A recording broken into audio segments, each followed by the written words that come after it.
Controle de infecção cruzada. Nosso objetivo é identificar e reduzir os riscos de transmissão de infecções em ambientes de saúde. Programas eficazes compartilham elementos comuns, como líderes treinados, métodos proativos e educação abrangente para todos os envolvidos.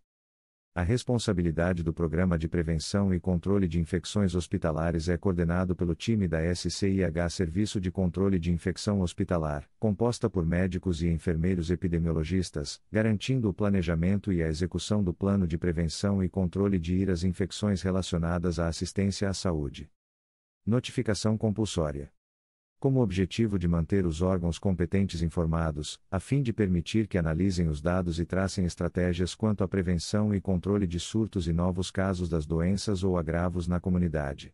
A notificação compulsória é indicada para todo caso suspeito ou confirmado de doença ou agravo presente na lista de doenças de notificação compulsória, estabelecidas pela Portaria MS nº 1. 271, de 6 de junho de 2014. Quem é responsável pela notificação compulsória? Todos os profissionais que prestam assistência ao paciente, além do SCIH, devem estar cientes da importância da execução rápida do procedimento, estando sob a responsabilidade da equipe SCIH a busca dos dados complementares no prontuário do paciente para preenchimento da ficha de notificação, além do contato com a equipe médica e de enfermagem que realizaram o atendimento. O hospital identifica os processos associados ao risco de infecção e implementa estratégias de educação para reduzir o risco de infecção.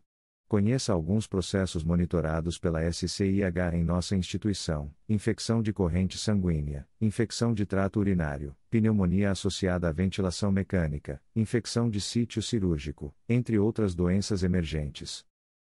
Cuidados com equipamentos. No hospital, a superfície ambiental e os equipamentos podem conter diversos micro-organismos. É importante que a equipe assistencial tenha cuidados com a limpeza e desinfecção para evitar que os micro-organismos sejam transmitidos para pacientes e profissionais de saúde. Os materiais a serem processados nas unidades assistenciais devem ser os seguintes: bacias, jarras de banho, manguitos, lâmina de laringoscópio e outros. Os demais materiais usados, como os de assistência ventilatória e de pequenas cirurgias, deverão ser acondicionados em sacos plásticos após o uso e encaminhados ao Centro de Material e Esterilização, CME. Centro de Materiais e Esterilização, CME. Os materiais limpos encaminhados à CME para esterilização passam por processos de esterilização de baixo e alto nível, de acordo com a especificação do equipamento ou produto. Existem produtos de uso único que podem ser reutilizados. O tempo máximo de reutilização desses produtos é determinado pela SCIH. Veja alguns exemplos de dispositivos reutilizáveis e sua sinalização. Cuidados com o ambiente. Quando o paciente estiver em precaução padrão, as superfícies mais tocadas e equipamentos devem ser limpas e desinfetadas uma vez por dia com álcool 70%. Unidades críticas, 3 vezes ao dia ou sempre que necessário. Enfermarias e ambulatórios, 1 vez por turno ou sempre que necessário. Precaução de contato. Medidas adotadas para evitar a transmissão de micro-organismos por contato direto, pele a pele, ou indireto, objetos/superfícies. Incluem uso de luvas e avental ao entrar no quarto, higienização das mãos antes e após o contato, uso de equipamentos exclusivos para o paciente e desinfecção frequente das superfícies. É importante lembrar, informar o paciente e os acompanhantes sobre a indicação e manutenção das precauções, orientar o paciente que ele só poderá sair do quarto para realizar cirurgia/exames, informar que a equipe utilizará EPIs, avental e luva, ao entrar no quarto. Identificar a porta do quarto, leito com a placa, sinalizar a precaução durante o contato no prontuário eletrônico. Individualizar os materiais como manguito, estetoscópio, termômetro e garrote. Limitar a quantidade de materiais dentro do quarto ao estritamente necessário. Ao suspender as precauções, deve-se providenciar a transferência do paciente para outro quarto. Enquanto o paciente não for transferido de quarto, as medidas para precaução durante o contato devem ser mantidas, ou seja, não deve-se retirar da porta do quarto a placa de identificação para precaução durante o contato, até que seja realizada a higiene terminal. Precaução para gotículas. Medidas para prevenir a transmissão de micro-organismos por partículas respiratórias maior que 5 micrômetros, que se dispersam até 1 metro do paciente. Incluem: uso de máscara cirúrgica ao entrar no quarto, higienização das mãos, quarto privativo ou coorte de pacientes com o mesmo agente, e reforço da etiqueta respiratória.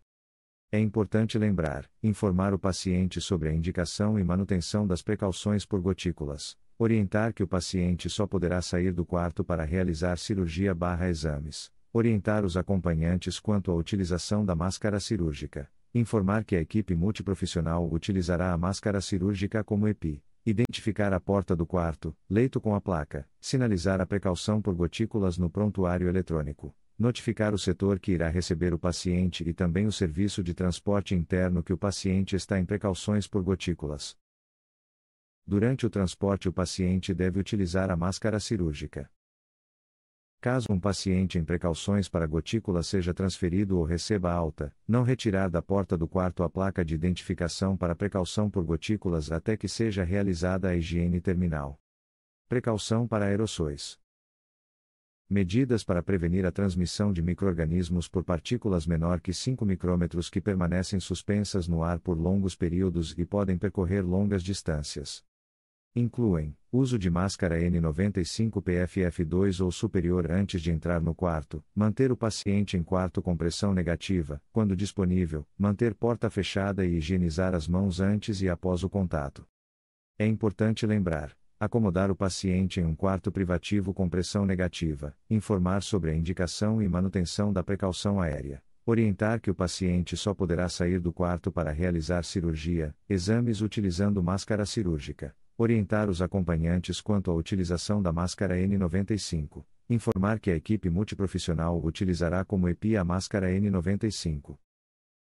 Identificar a porta do quarto, leito com a placa, sinalizar a precaução aérea no prontuário eletrônico. Todos os profissionais devem colocar a máscara N95 antes de entrar no quarto, retirá-la após fechar a porta, estando fora do quarto, no corredor.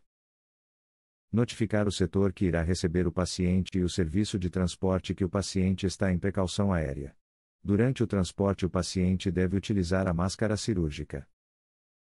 Após a transferência ou alta, manter a pressão negativa ligada, não retirar da porta do quarto a placa de identificação para precauções aéreas e aguardar até que seja realizada a higiene terminal e o profissional da higiene deve utilizar máscara do tipo N95.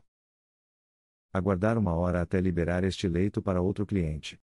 Resíduos infectantes.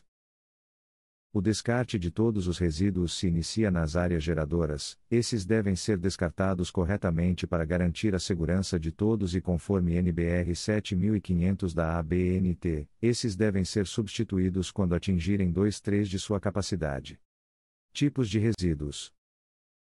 Grupo A, resíduos infectantes. Grupo B, resíduos químicos. Grupo C, resíduos radioativos. Grupo D, resíduos comum recicláveis. Grupo I, resíduos perfurocortantes. Resíduos infectantes. Importante lembrar que os resíduos comuns podem ser divididos em plástico, metal, papel, orgânico, pilhas e baterias. Higienização das mãos. É uma medida básica e fundamental para prevenir as infecções relacionadas à assistência à saúde, incluindo as infecções hospitalares e ambulatoriais. Você recorda todos os momentos em que devemos higienizar as mãos no cuidado ao paciente? Você higieniza suas mãos corretamente? 5 momentos para a higienização das mãos. 1. Antes do contato com o paciente. 2. Antes da realização de procedimento asséptico. 3. Após risco de exposição a fluidos corporais. 4. Após contato com o paciente. 5. Após contato com as áreas próximas ao paciente. NEP Núcleo de Educação Permanente.